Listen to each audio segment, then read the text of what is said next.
Le teaser de la série Harry Potter est arrivé avec des nouveautés et, bien sûr, a soulevé de nombreuses questions et interrogations de la part des fans.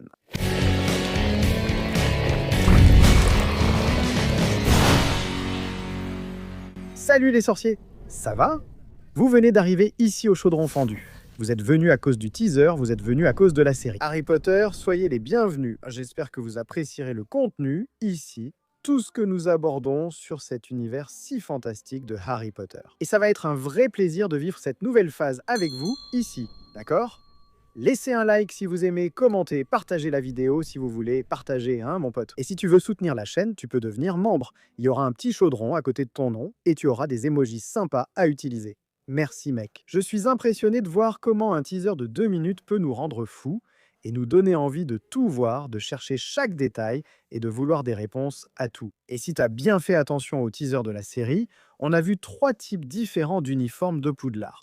La tenue classique, celle qui est toute noire, c'est l'uniforme que les élèves portent au quotidien, la plupart du temps, quand ils arrivent à l'école. À Poudlard, c'est la noire avec l'emblème de Poudlard sur la poitrine à gauche. Il y avait aussi une cape d'hiver qui est entièrement verte, et on voit clairement que le tissu est beaucoup plus épais, plus lourd, n'est-ce pas? Parce que c'est une cape d'hiver. Et ce qui semble être une cape de vol qui a une teinte, ça semble être un peu bordeaux, selon l'éclairage. Mais ça peut aussi être un noir un peu vieilli, et visiblement le tissu semble aussi plus léger que celui des deux autres capes.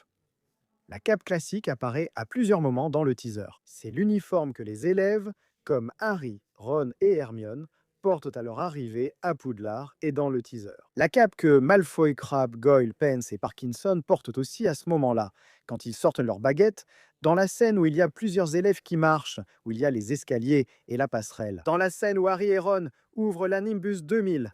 Dans la scène où les élèves descendent ce grand escalier en colimaçon. À ce moment-là, Hermione regarde et fait un petit sourire. Et dans cette scène où l'on voit, de dos, le trio marcher dans un couloir de Poudlard. Et le fait qu'elle soit apparue dans beaucoup de scènes nous permet d'analyser ces détails et de parler un peu de chaque chose.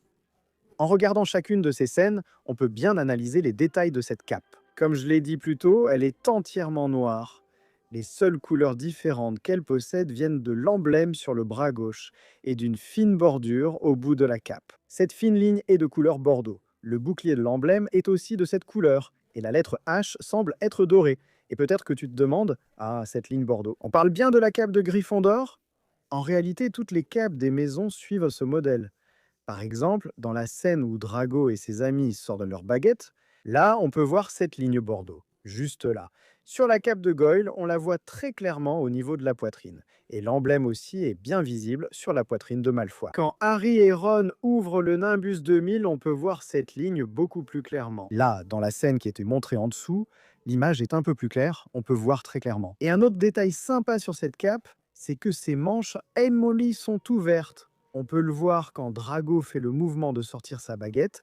C'est une manche complètement ouverte, laissant le bras des élèves libre. Même les pulls que les élèves portent, quelle que soit la maison, sont de couleur bordeaux. Et la seule chose qui les différencie d'une maison à l'autre, ce sont les lignes sur le col et les manches du pull, ainsi que les couleurs des cravates. Comme tu peux le remarquer sur l'uniforme de Harry et de Ron. La ligne du pull a les couleurs de Gryffondor, tandis que celle de Drago porte les couleurs de Serpentard, comme les autres élèves de cette maison.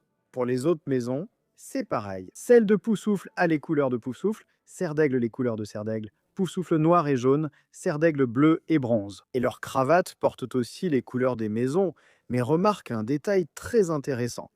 Toutes les cravates, quelle que soit la maison, ont une couleur en commun. Tout comme les écharpes, elles ont aussi une couleur en commun. On voit dans le teaser l'écharpe de Gryffondor, dans la scène où Hermione et Ron sont là, dans les gradins du Quidditch. Et cette écharpe est de couleur bordeaux, la couleur prédominante de Gryffondor. Une bande qui semble être d'un bleu foncé ou d'un noir et une ligne dorée, comme un jaune doré au milieu. Maintenant, celui de Serdaigle, il est de couleur bleue, il a une bande bleu foncé ou noire et une ligne bronze au milieu. Et les cravates ont aussi cette même caractéristique. Elle a la couleur de la maison, elle a cette bande bleu foncé ou noire, et cette ligne aussi plus fine, avec la couleur de la maison. Au centre, c'est-à-dire que toutes les maisons ont des couleurs en commun.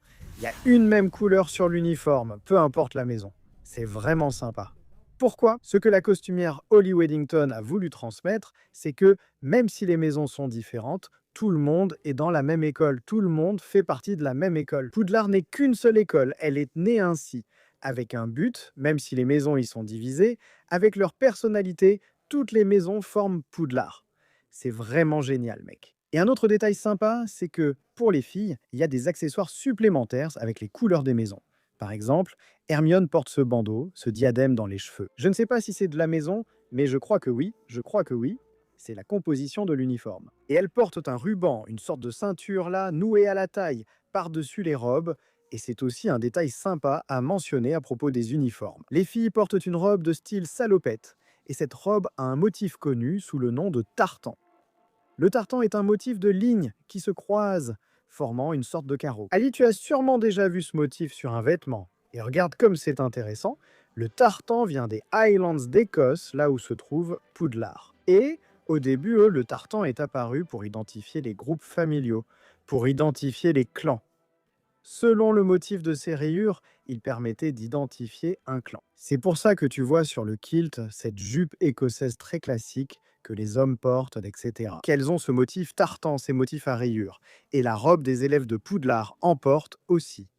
C'est parce que, bon, Poudlard se trouve dans les Highlands d'Écosse. Et on voit bien que leur intention est d'imprégner beaucoup de culture écossaise à Poudlard. Parce que les arbres là-dedans, la culture celte, les Celtes sont considérés comme les véritables sorciers, les véritables peuples magiques. Là-bas, ils sont apparus, n'est-ce pas, dans cette région, et donc l'uniforme porte ça. Rien n'est fait par hasard, d'accord, les amis. Dans la création des costumes, tout s'assemble, tout a une histoire, tout a un détail derrière, et c'est incroyable. Maintenant, l'une des choses qui, je pense, a le plus attiré l'attention dans l'uniforme, c'est le changement de blason là, de l'emblème sur la poitrine. Tu vois, dans les films, on voyait chaque blason d'une maison, avec l'animal de la maison, le nom de la maison là. Et maintenant, dans la série, nous avons un H, simplement un H, à l'intérieur d'un bouclier pour toutes les maisons. J'ai vu des gens se plaindre, disant que c'était une régression, que quelque chose de bien est devenu mauvais. Et disant qu'on est passé de l'emblème de Poudlard, de cet emblème à cet autre emblème, mais ce n'est pas la même chose. On ne parle pas de deux emblèmes identiques, d'accord? Cet emblème qui est sur l'uniforme, avec un H là, formé par deux arbres qui s'entrelacent, ce n'est pas le blason de Poudlard. Sur le site officiel de Harry Potter, il y a un article qui parle des nouveautés du teaser, non? Les choses les plus remarquables, et parmi elles, ils parlent de l'emblème, et ils disent ceci. Cependant, le changement le plus notable est le blason de Poudlard, qui est un simple H impressionnant au lieu d'un blason traditionnel. Il y a un souci ici, je sais, ils affirment que c'est le blason et sont le site officiel. Mais le problème ici, c'est que les termes utilisés sont incorrects héraldiquement parlant. Incorrects au niveau populaire, non.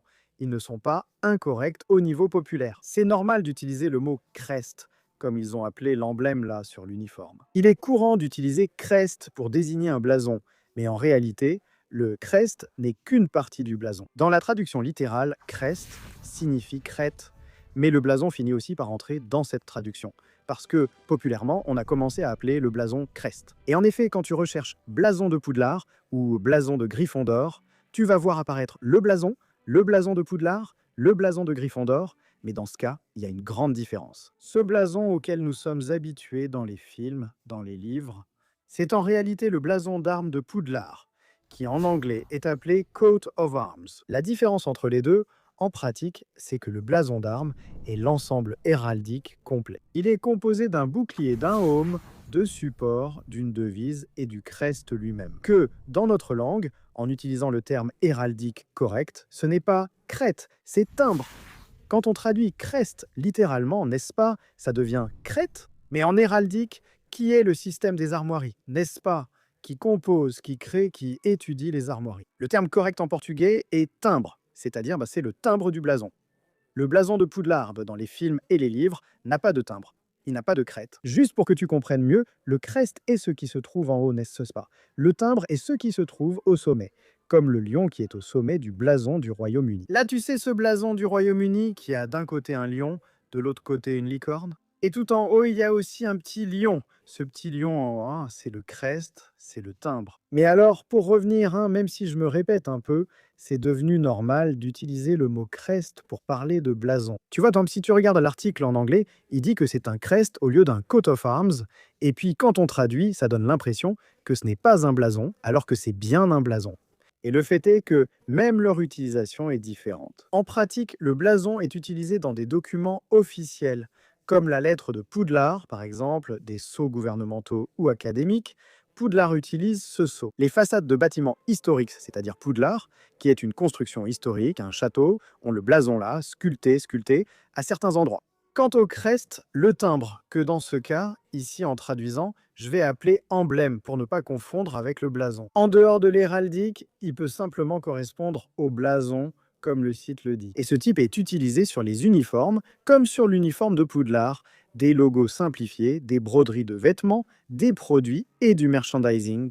Alors calme-toi, apaise ton cœur. Ce petit H sur l'uniforme des élèves, ce n'est pas le blason de Poudlard que tu imagines. Quand on dit le mot blason de Poudlard, celui auquel on pense toujours. Le lion, l'aigle, le blaireau, le serpent, la devise en latin, Draco, Dormien, Nonquam, Titiandus. Ce blason complet de Poudlard n'a pas encore été révélé, même si dans la bande-annonce, on peut voir ce blason un peu flou à certains moments, n'est-ce pas? Sur cette bannière qui apparaît derrière Harry et Ron, d'Hermione, qui est la même bannière que l'on voit derrière Minerva, mais un peu plus loin, au-dessus de la cheminée. Quand ils courent sur la table, là, dans la grande salle, on ne peut pas voir clairement. Mais on peut voir qu'il y a un blason sur la lettre de Poudlard, que Pétunia, sur cette image où Pétunia est en train de lire, on peut aussi voir un petit morceau du blason. Au dos de la feuille, on distingue mal, mais on voit un morceau de blason. Ce blason n'a pas été révélé, non, donc définitivement comparer celui-ci avec celui-là, c'est une erreur. La comparaison juste ici, c'est de prendre cet emblème avec le H et le blason utilisés sur les uniformes des maisons. Gryffondor, Serre d'Aigle, Serpentard, Poussoufle. Là, tu peux dire, bon, d'accord, je préfère celui des films ou je préfère celui de la série. Ce que tu préfères, peu importe, ça n'a pas d'importance. Ce n'est pas important ce que tu préfères, ce qui compte, c'est la comparaison juste, et c'est très bien si tu préfères l'un ou l'autre. J'aime beaucoup le blason des maisons, le blason de Gryffondor, il est vraiment trop stylé. Je trouve qu'il a beaucoup de personnalité, mais je ne trouve pas ça nul non plus. Oui, le symbole, juste avec le petit H là. Pour moi, comme déjà dit dans l'analyse, cela rappelle fortement les illustrations d'avant les films, dont je suis passionné. Donc, mon ami, les deux sont magnifiques. En parlant des autres types d'uniformes, la cape d'hiver, celle qui est verte et épaisse, on la voit aussi à certains moments dans le teaser. Quand Harry s'amuse là à faire la guerre, à jouer à la bataille de boule de neige, il porte ça, Anna Abbott porte ça, et Ernest Macmillan aussi. Alors que Ron porte un vêtement qui n'est pas l'uniforme, ce n'est pas la cape d'hiver, j'imagine que l'uniforme d'hiver, cette cape d'hiver, doit être un peu plus chère. C'est pour ça que Ron n'en a pas. Et il porte un vêtement à lui. Tu sais, d'ailleurs, ce manteau qu'il porte, c'est le manteau qui est apparu dans les images qui ont fuité. Quand il a tourné la scène sur la plateforme 9 3/4, il tenait ce manteau à la main. C'est exactement le même manteau. Regarde l'intérieur. Bref, ce verre apparaît aussi quand les élèves vont au stade de Quidditch. Regarde la fille qui est à côté, celle qui porte un accessoire rouge sur la tête, un chapeau, un bonnet. Là, elle porte cette cape verte. Les élèves de Serpentard, là dans le coin, la portent aussi. Où est Drago, là? Et tu vois qu'à l'intérieur, là, elle a aussi le tartan, ce motif écossais très typique. Et enfin, l'autre type de cape qui est apparu, et c'est celle qui me laisse le plus de doutes quant à son utilisation réelle. C'est celle-ci qui semble avoir une couleur un peu délavée. On voit que ce n'est pas la même cape que la classique, parce que celle-ci a des boutons sur les côtés, et la cape classique n'en a pas. C'était la première dont on a parlé. Et cette cape n'a pas non plus l'emblème avec le H de Poudlard. Elle semble effectivement être une cape un peu plus délavée. Parce que quand on voit les élèves aller sur le terrain de Quidditch, certains portent. C'est clairement une cape noire délavée, mais sur la photo du trio marchand dans le couloir, elle semble être une cape plutôt bordeaux. Et je pense que ça dépend beaucoup de l'éclairage à ce moment-là, par exemple, quand la lumière du soleil frappe. Je pense que ça donne cette impression quand on met un vêtement noir au soleil, il ne paraît plus usé. Pour moi, c'est l'impression que donne cette cape. Visuellement, elle semble avoir un tissu plus léger que les autres.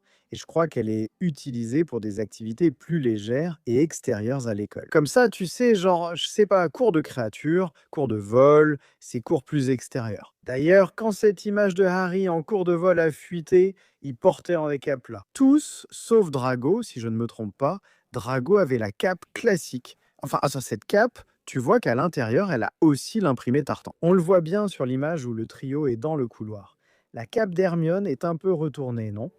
L'intérieur est un peu visible à cause du mouvement quand elle marche. Et on voit bien cet imprimé-là qui va même avec la robe, non? C'est le même motif que sa robe. Et toutes les capes ont ça, tous ces types de capes, non? La cape noire classique, elle, est entièrement noire. On voit le trio marcher de dos dans le couloir, ce qui ne veut pas dire qu'ils marchent à reculons. Cela signifie juste qu'on les observe de derrière. En marchant, on voit que leur capuche n'a pas de tartan à l'intérieur, contrairement aux autres. Je pense que cet uniforme est dit pour le cours de vol, donc ça n'explique pas pourquoi les élèves le portent au match de Quidditch. Peut-être qu'ils veulent juste ou qu'il n'y a pas de règle. Ce uniforme est pour le cours de vol, mais on suggère de le porter parce que c'est mieux. Bref, voilà tous les types d'uniformes qui sont apparus. Évidemment, je ne parle pas de la cape, là, de la cape d'herbologie, tu sais, celle qu'ils portent, qui est cette cape jaune. Ça, c'est standard pour tous les élèves, c'est juste une protection pour les vêtements. Et aussi, je ne parle pas des capes de Quidditch, évidemment, parce qu'elles ne sont pas d'usage général à l'école, seuls les joueurs de l'équipe les portent. Et on a vu que sur cette cape, il y a bien l'emblème avec les animaux des maisons. Pour Poufsouffle, il y a le blaireau, pour Gryffondor, il y a le lion là. Et soit dit en passant, l'uniforme de Quidditch est vraiment la chose la plus magnifique du monde. Franchement, cet uniforme est magnifique, hein, je l'adore. Ceux des autres maisons sont aussi super beaux. Tu as aimé les uniformes? J'ai trop hâte que ces capes soient en vente. J'en veux une. J'ai déjà celle des animaux fantastiques, années 20, et celle de Poudlard, années 90, époque Harry Potter. Maintenant, je veux aussi celle de la série. J'espère que vous avez aimé l'épisode. Dites-moi en commentaire ce que vous pensez des uniformes. N'oubliez pas, le film reste le film, la série reste la série. Vous pouvez avoir vos préférences, c'est tout à fait normal. Vous pouvez trouver quelque chose de mieux dans le film ou quelque chose de mieux dans la série. Ça ne change rien, il n'y a aucun problème avec ça. Ce qu'on ne peut pas faire, c'est exiger que tout dans la série soit identique au film. Je fais référence au film, parce que ce sont des productions différentes, des choses différentes, des équipes différentes, des esprits différents qui créent là, et chacune d'elles a sa valeur. Autant les équipes des films que de la série, très bien. On se retrouve pour un prochain épisode du Chaudron Fêlé, et d'ici là, méfait accompli.